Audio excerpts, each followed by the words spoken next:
It's about your creativity and being daring enough to be original and not to follow formulas, because that's what I think audiences want now. They want something to surprise them, to enchant them, and to take them into directions they haven't seen before.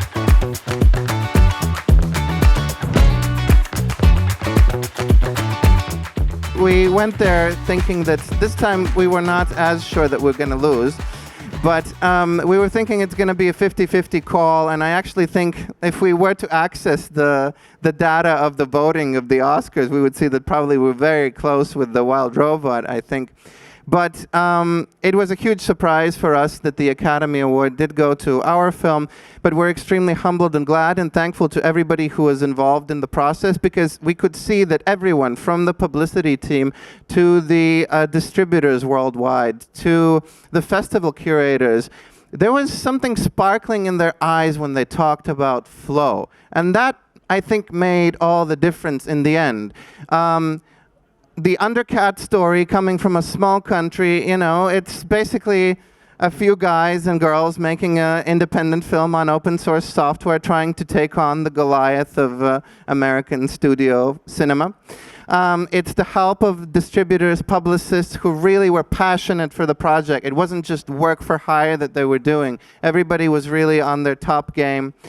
And also the fact that the film somehow managed to enchant audiences worldwide, specifically because of the fact that it was textless. It did have this very unique treatment of animals and of storytelling in general, going in this experiential direction rather than a direction of plain storytelling. And of course, also the dedication of Gintz to become a bit of an influencer during the awards season and revealing bit by bit the behind the scenes of the project and involving the audience in the marketing campaign, especially in terms of social media marketing and posting cat videos and posting, oh, my cat's similar to the Flow Cat stuff, and things that really engage with the audience. And one more thing that I discovered over the process was that actually this unrealistic setting of animals coming from different parts of the world made people connect with the film more, because the Brazilians really love the fact, oh, it's a capybara movie for them, you know? And then there's the South African secretary bird, and so on. So these characters were also kind of symbols of different places around the world and attracted audiences in different places. So in the end, in terms of the economical data that I can share with you right now, for a film of a budget of 3.5 million euro, right now the global total theatrical box office is around 40 million euro. So I think this shows that a small independent...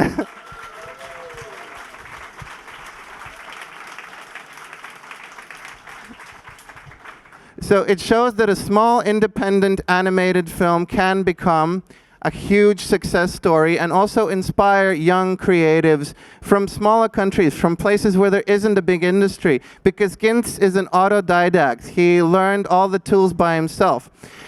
He dedicates most of his working time to his movie.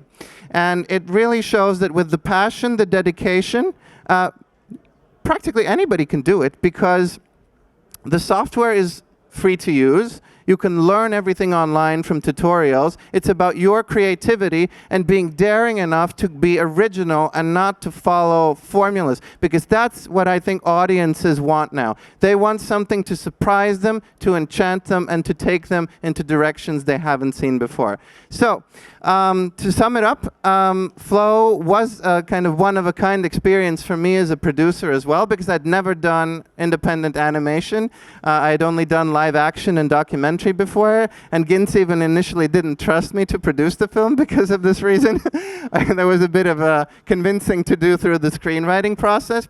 But to me, this opened eyes about the way the American side of the industry works, the way the awards season works, and how really influential it still is in the success of small independent cinema. And hopefully we're going to see many more independent animated films from different parts of the world in the big boxing ring with the American giants, and hopefully winning.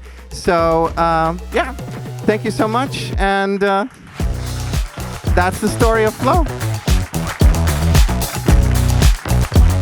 Bye.